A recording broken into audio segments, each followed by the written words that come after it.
Welcome to semester 3 physics students, aberrations class 3. In the previous classes, that is in class 1, we discussed about aberrations and its types, monochromatic aberrations. Under monochromatic aberrations, we have learned about spherical aberration and minimization of spherical aberration. In class 2, we learned about the other types of monochromatic aberrations, that is coma, astigmatism, curvature of the field, distortion. Now in this third class, we are going to learn about the chromatic aberration and achromatism of lenses. Chromatic aberration. If white light from an object is incident on a lens, it produces a multicolored image. This defect is called chromatic aberration. When white light is incident on a lens, dispersion of light takes place and each white ray splits into VIBGYOR colors. The focal length of the lens varies from color to color, hence the various colors will be focused at different points on the axis. The focal length for violet is less than the focal length for red, hence violet rays will be focused to a point close to the lens and the red rays will be focused to a point farther from the lens. The intermediate colors will be focused in between these 2 points. If we place a screen in between these 2 points, the image is of multicolored and nowhere it is white. That means when white light is allowed onto a lens, the image formed by it is multicolored instead of white. This defect is called chromatic aberration. The main reason for chromatic aberration is the refractive index of the material of the lens varies with color of the light. We all know about lens formula. 1 by f is equal to mu minus 1 into 1 by r1 minus 1 by r2. But the refractive index of material of the lens is more for violet than for red. That means the material of the lens shows more refractive index for violet and less refractive index for red. As the radii of curvature r1, r2 are constants for a given lens, the focal length depends on the refractive index. Based on these two relations, we can say that the focal length for violet rays is less than the focal length for red. Therefore, when white light is incident on a lens, violet rays meet first and red rays meet farthest from the lens. The dispersion of light takes place and violet rays will be focused close to the lens and red rays will be focused to a point far from the lens. The intermediate colors meet in between. The other colors in the VIBGYOR will meet in between violet focus and red focus. As a result, the image is of multicolored. In this diagram, we can clearly see the focusing of various colors by a lens. Here the incident light consists of all the colors, that is mixture of colors, or otherwise you can call it as a white ray. Dispersion takes place when it passes through the lens, and in this diagram we can clearly see the focusing of various colors from violet to red. If we place a screen here, we will observe a multicolored disc-like image instead of a point-sized white object. This defect is called chromatic aberration. In this diagram, we can see the image is clear at the center and blurred, also colored at the edges. If we form the image of a person, it should have a sharp edge. But in this diagram, we can observe the edge is somewhat blurred and colored. If we observe distant star by making use of a telescope, the image of the star looks like this. This is also multicolored instead of white spot. Types of chromatic aberration. Chromatic aberration is mainly divided into 2 types. One is longitudinal or axial chromatic aberration. The second one is transverse or lateral chromatic aberration. First, let us discuss about the axial chromatic aberration. We have already seen that when white light is incident on a lens from a distant object, violet and red rays will be focused to different points. That means the focal length varies from color to color and we can observe an axial distance between blue and red fox. So the distance between the two is called as longitudinal chromatic aberration. Now coming to transverse chromatic aberration or lateral chromatic aberration. Let us consider a distributed object here and it forms the images in different colors and in different sizes. The height of the image formed in blue color will be less compared to height of the image formed in red color. That means the size of red image is somewhat larger than the size of the blue image.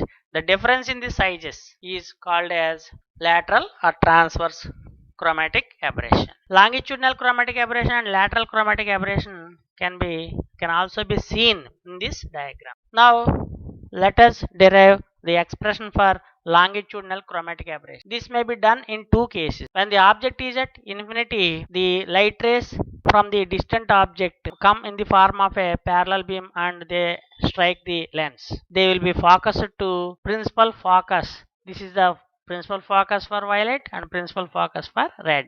So the distance between violet and red images is nothing but the difference of the focal lengths for violet and red. In order to find out this difference Fr minus Fe, we consider Lensmaker's formula, that is 1 by F is equal to mu minus 1 into 1 by R1 minus 1 by R2. Substituting the values for Fe and Fr, we can get two equations and subtracting one from other, we will arrive at 1 by Fe minus 1 by Fr is equal to mu V minus mu R into 1 by R1 minus 1 by R2. Taking LCM, then the Fr minus Fe by FeFr is equal to mu V minus mu R by mu minus 1 into mu minus 1 by R1 minus 1 by R2. Here we have multiplied mu minus 1 in the numerator and divided with mu minus 1 again. So this expression inside the brackets is called as dispersive power of the material, omega Vr. Omega Vr equals to mu V minus mu R by mu minus 1. So Fr minus Fe by F square is equal to omega Vr into 1 by F. Hence the longitudinal chromatic aberration, nothing but the difference Fr minus Fe equals to omega Vr into F. This is the expression for longitudinal chromatic aberration when the object is at infinity. When the object is at infinity, the difference between the focal lengths and Fe and Fr gives us the longitudinal chromatic aberration. Now let us derive an expression for the longitudinal chromatic aberration when the object is placed at a finite distance. Suppose here O is the point object placed on the axis and white light from O is allowed to incident on the lens. Then dispersion of light takes place and various colors will form the images at various positions on the axis. IV is the position for violet image and IR is the position for red image. Now the axial distance between and IV IR gives us the longitudinal chromatic aberration. The distance between IV and IR can be found by making use of lens formula 1 by F is equal to 1 by V minus 1 by U. Here U is the object distance. It is same for all colors, or otherwise we may call it as U is constant for all colors. The image distance V changes from color to color and focal length of the lens also changes from color to color. So differentiating this equation, minus df by f square is equal to minus dv by v square. Here u is a constant and its derivative becomes 0. What is df? Difference in focal length. It can also be written as fr minus fv. What is dv? Difference in image distance. It can be written as vr minus vv. So to find out the distance between iv and ir, we find out the value of vr minus vv. Vr minus vv equals to fr minus fv by f square into v square. And in the previous case, we have shown that Fr minus Fp by F square equals to omega Vr by F.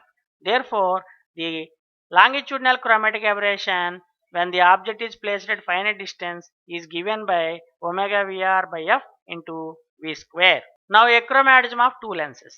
Till now, we have learned that there is a difference in the focal length or image position for various colors when the white light is incident on a lens. It is called chromatic aberration. The method or the minimization of chromatic aberration is called as achromatism. The minimization or removal of chromatic aberration is called achromatization or simply achromatism of lenses. This achromatism of lenses can be achieved by two ways. One is placing two lenses in contact. The second one is placing two lenses coaxially separated by a distance. When two lenses are placed in contact, the combination should focus all the colored rays to a single point in order to eliminate chromatic aberration. This combination is called as achromatic doublet. It consists of a convex lens made of crown glass and a concave lens made of flint glass. This combination successfully eliminates chromatic aberration and it is popularly known as a chromatic doublet. And in the other case, when two thin lenses of focal lengths f1, f2 arranged coaxially separated by distance equals to the mean value of their focal lengths, then such combination successfully eliminates chromatic aberration. This is the second method to eliminate the chromatic aberration. Now let us derive the condition required to eliminate chromatic aberration when two lenses are placed in contact. Let f1, f2 be the focal lengths of the two lenses and they are made up of materials having dispersive powers omega 1 and omega 2. Suppose the two lenses are placed in contact, then the effective focal length of the combination, that is capital F, may be written as 1 by f is equal to 1 by f1 plus 1 by f2. Differentiating this equation, we can get derivative of 1 by capital F is equal to minus df1 by f1 square plus minus df2 by f2 square. This value minus df f square equals to omega by f. We have seen it in the earlier case. Therefore, we can replace minus df1 by f1 square is equal to omega 1 by f1 and minus df2 by f2 square as omega 2 by f2. This combination is selected or chosen by us to eliminate chromatic aberration. That means this combination of lens should focus all the colored rays to a single point and the focal length of the combination should be a constant and it should not vary from color to color. Therefore, capital F is a constant and derivative of 1 by f equals to 0. Therefore, equating these two, omega 1 by f1 plus omega 2 by f2 is equal to 0. This is called the condition required for the combination of lenses placed in contact to eliminate chromatic aberration. This is called condition for a chromatic doublet. In this, omega 1 and omega 2 are always positive. They are the dispersive powers. They are always positive. So, in order to satisfy this equation, one of the focal lengths, either f1 or f2, should be negative. Therefore, in the combination of lenses, one should be convex and other should be concave. Achromatism, two lenses separated by distance. Let us consider two thin plano-convex lenses of focal length f1, f2. They are made up of materials having dispersive powers omega 1 and omega 2. Suppose the lenses are arranged coaxially separated by distance x in air. Then the effective focal length of the combination can be written as 1 by f is equal to 1 by f1 plus 1 by f2 minus x by f1, f2. Here f is the focal length of the combination. Now differentiating this equation, we can arrive at this one. Derivative of 1 by f is equal to 0. This is the condition required to get achromatism. As in the earlier case, when white light is incident, this combination should focus all the colored rays to a single point. That means its focal length should not vary from color to color or focal length should be a constant. Therefore, we can write derivative of 1 by f is equal to 0. From this equation, x is equal to omega 1 f2 plus omega 2 f1 by omega 1 plus omega 2. So, this is the condition required when two lenses are separated to eliminate chromatic aberration. Suppose if both the lenses are made of same material, then we replace omega and omega 2 by omega and this expression changes to x is equal to f1 plus f2 by 2. That means the distance that should be maintained between the two lenses is equal to the mean of the two focal lengths. With this, we came to the end of the syllabus for unit 1, that is aberrations. In this topic, we have discussed about the various types of monochromatic aberrations, that is spherical aberration, astigmatism, curvature and distortion, and different types of chromatic aberrations, that is lateral chromatic aberration and longitudinal chromatic aberration. In this topic, these three may be frequently asked in your university question papers, and these three short answers are the frequently asked questions in your university examinations. So any questions? Send your suggestions to vsrvadali@gmail.com or contact at 9490885590. This is the end of the unit 1, that is aberrations in semester 3 physics. Thank you.